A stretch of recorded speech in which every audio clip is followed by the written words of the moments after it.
భాగ్యానికైతే సొంత ఇల్లు కూడా ఉండదనమాట. ఇక అద్దెంట్లో ఉంటూ మాకు పెద్ద పెద్ద మేడలు, మిద్దెలు ఉన్నాయని చెప్పేసి ఇక రామరాజు ఫ్యామిలీతో చెప్పగానే ఇక ఫ్యామిలీ మొత్తాన్ని తీసుకొని భాగ్య వాళ్ళ ఇంటికైతే వస్తాడనమాట. ఇక రామరాజు అడ్రస్ తెలియకపోయేసరికి అక్కడున్న ఒక అతన్ని అయితే అడగగానే అతనైతే ఇక భాగ్య ఇల్లు చెప్పడం కాదు చూపిస్తా అని చెప్పేసి ఇంటికైతే తీసుకెళ్ళగానే ఏంటి ఇల్లు ఇలా ఉందని చెప్పేసి ఇక లోపలికి వెళ్ళిపోతూ ఉండగానే అప్పుడే భాగ్యం అయితే ఎంట్రీ అయితే ఇస్తుంది అనమాట.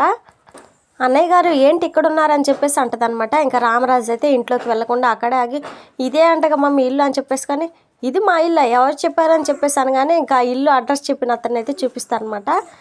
భాగ్యం అయితే అతనైతే లోపలికి రాగానే భాగ్యం అయితే ఏంటి అవతారం అని చెప్పేసి అనగానే ఇంకా దగ్గరికి పిలిచి రేయ్ మా ఇంటి అడ్రస్ చెప్తావా, నోట్లో నుంచి మాట బయటకు వచ్చిందంటే సాయంత్రం ఇంటికి వచ్చి తోలు తీస్తా, మా బీరువాలో డబ్బులు తీసావని చెప్పేసి నీ మీద కేసు పెట్టి నిన్ను జైలుకి పంపిస్తా అని చెప్పేసి అతను అయితే బెదిరిస్తుంది అనమాట. ఇంకా అతనైతే దెబ్బకు నోరు మూస్తాడు. వీడెవరో కూడా నాకు తెలియదండి అన్నయ్య గారు అని చెప్పేసి రామరాజుతో అంటదనమాట. ఇక అతను కూడా ఈవిడెవరో కూడా నాకు తెలియదండి, వేరే భాగ్యం అనుకుని ఇంటికి తీసుకొచ్చేసా, ఆవిడ వేరు ఈవిడ వేరు, పొరపాటు పడ్డాను సార్ సారీ అని చెప్పేసి అంటాడనమాట.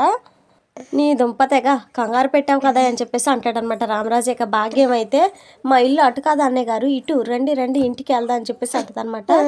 ఇక అప్పటి వరకు లోపలే దాక్కున్న శ్రీవల్లి అయితే నాన్న అమ్మ ఏదో సెట్ చేసిందని చెప్పేసి అనుకుంటుంది అనమాట.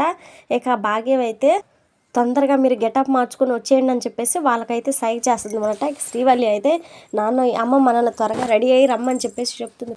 పదండి పదండి వెళ్దాం అని చెప్పేసి అనగానే ఎక్కడికి వెళ్ళాలో తెలియదు కదా మనకు అనుకోగానే ఫోన్ చేస్తే చెప్తుంది కదా వెళ్దాం పదండి అని చెప్పేసి అంటుంది అనమాట. ఇక భాగ్యం అయితే రామరాజు ఫ్యామిలీని తీసుకుని పెద్ద బంగ్లా దగ్గరికి అయితే వచ్చి మన ఇల్లు ఇదే అన్నయ్య గారు రండి రండి అని చెప్పేసి అంటదనమాట. భాగ్యం అమ్మ బాబోయ్ ఇంత పెద్ద ఇల్లు మీదే అని అంటుంది అనమాట. కామాక్షి అబ్బే కాదమ్మా షూటింగ్కి అద్దెకి తీసుకున్నాం అని చెప్పేసి వెటకారంగా అంటదనమాట. ఏంటి ఇది మీ ఇల్లు కాదా అని చెప్పేసి తిరుపతి అనడంతో ఊరుకోండి బాబు మాకు ఇది ఒక్కటే కాదు ఇలాంటివి 4-5 ఉన్నాయి అని చెప్పేసి ఇంకా గొప్పలు చెప్తుంది అనమాట భాగ్య. ఇక ఇల్లు చూసి రామరాజు ఫ్యామిలీ అయితే చాలా హ్యాపీగా ఫీల్ అయిపోయి మురిసిపోతూ ఉంటారనమాట. ఇక రామరాజు అయితే అవును చెల్లెమ్మ బావగారు ఎక్కడున్నారు అని చెప్పేసి అనగానే ఇంతలో ఇడ్లీ వడ దోశ అని చెప్పేసి అతనైతే వస్తాడనమాట. ఇదేంటి ఈయన ఎప్పుడు బండి మీద ఇడ్లీ దోశలు అమ్మినట్టు అరుస్తూ ఉంటారు అని చెప్పేసి అనుమానంగా అడుగుతూ ఉంటుంది నర్మద. ఈయనకి మర్యాదలు ఎక్కువలే అని చెప్పేసి భాగ్యలక్ష్మి అయితే కవర్ చేస్తుంది అనమాట. అయ్యి బాబోయ్ అల్లుడు గారి కళ్ళు తెగ ఎత్తికేస్తున్నాయి, మా అమ్మాయి గురించి అనుకుంటా అని చెప్పేసి అనుకుంటుంది అనమాట భాగ్యం. అబ్బే అదేం లేదండి అని చెప్పేసి చందు అనగానే మాకు తెలుసులేండి అల్లుడు గారు అమ్మాయిని పిలుస్తాను ఉండండి అని చెప్పేసి శ్రీవల్లిని అయితే పిలుస్తుంది అనమాట భాగ్య. ఇక శ్రీవల్లి అయితే సిగ్గుపడుతూ కాఫీ తీసుకొని అయితే వస్తుంది అనమాట. ఇంక మళ్ళీ పెళ్లి చూపులు అయితే జరుగుతూ ఉంటాయి. ఇక చందు శ్రీవల్లి అయితే ఒకరినొకరు అలా చూసి చూడనట్టుగా చూసుకుంటూ ఉంటారు. శ్రీవల్లి అయితే తెగ సిగ్గుపడిపోతూ ఉంటుంది అనమాట. ఇంక ఎంతలోనే భాగ్యం వాళ్ళ అత్త మామూలుగా నమస్కారం చేయమని చెప్పేసి సైగ చేయగానే ఇక శ్రీవల్లి అయితే రామరాజు వేదవతులకి నమస్కారం అయితే పెడుతుంది అనమాట కాళ్ళ మీద పడి. అబ్బబ్బా ఏం సంస్కారం ఏం సంస్కారం, నీలో నాకు నచ్చింది ఇదేనమ్మా, మా పెద్దోడు నోట్లో నాలుక లేనివాడు, నీ మంచితనం మా పెద్దోడి గుణగణాలకు సరిగ్గా సరిపోతుందని చెప్పేసి అంటాడనమాట రామరాజు. రేపు పెళ్ళయ్యాక తెలుస్తుంది మా అమ్మాయి ఎంత అమాయకురాలా అని చెప్పేసి తనలో తానే అనుకుంటూ ఉంటుందన్నమాట భాగ్యం. ఇంకెంతలోనే నర్మద అవును శ్రీవల్లి నువ్వేం చదువుకున్నావు అని చెప్పేసి అడుగుతుంది అనమాట. ఇంక అందరూ ఒకసారిగా షాక్ అయిపోతారు. ఇంకెంతలోనే వాళ్ళ చెల్లి బీటెక్ అని చెప్పేసి చెప్తుంది అనమాట. ఏ బ్యాచ్ అని చెప్పేసి మళ్ళీ అడుగుతుంది నర్మద. సిఎస్సి అని చెప్పేసి వాళ్ళ చెల్లిని మళ్ళీ సమాధానం చెప్తుంది. ఇక వెంటనే నర్మద ఏంటి మీ అక్కను అడుగుతుంటే నువ్వు సమాధానం చెప్తున్నా అని చెప్పేసి అడుగుతుంది అనమాట.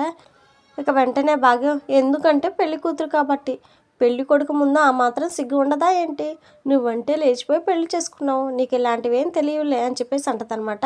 ఇక దెబ్బకి నర్మద అయితే నోరు మోస్తుంది. కానీ ఆ మాటలకైతే బాగా బాధపడిపోతూ ఉంటుంది అనమాట. ఇక వేదవతికి కూడా బాగా కోపం వస్తుంది అనమాట. వదిన గారు నా కోడలు మాట్లాడిన దాంట్లో తప్పే ఉంది, ఇంకెప్పుడు తను అలా అనొద్దని చెప్పేసి అంటదనమాట. ఇక భాగ్యం అయితే అయ్యో తను కూడా నా కూతురు లాంటిదేనమ్మా, ఏదో మాట వలస కన్నానని చెప్పేసి అంటది. కానీ మనసులో మాత్రం అయ్యో కోడలికి బాగానే సపోర్ట్ చేస్తుంది అత్త, నా కూతురు పెళ్ళి కానీ అప్పుడు చెప్తా మీ సంగతి అని చెప్పేసి అనుకుంటూ ఉంటుందన్నమాట. సరే మీరు మా అమ్మాయితో మాట్లాడాలనుకుంటే పక్కకు వెళ్ళి మాట్లాడండి అల్లుడు గారు అని చెప్పేసి అంటదనమాట భాగ్యం.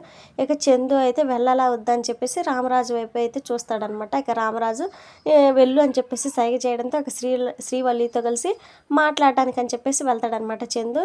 ఇక చందు సిగ్గుపడుతూ ఉండగానే ఇతనేంటి అసలు మాట్లాడటం లేదు, కొంపదీసి నచ్చలేదంట, నాకు మాత్రం చాలా బాగా నచ్చారు, నచ్చలేదంటే ఇంకేమైనా ఉందా, అందుకే నేనే నోరు తెరిచి మాట్లాడాలి అని చెప్పేసి అనుకొని చందు దగ్గరికి వెళ్ళి ఏంటి అని చెప్పేసి పలకరిస్తుంది అనమాట. ఇక చందు సిగ్గుపడుతూ ఉంటాడు.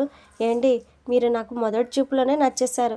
మీరు అంత బాగా నచ్చడానికి కారణం ఏంటో తెలుసా?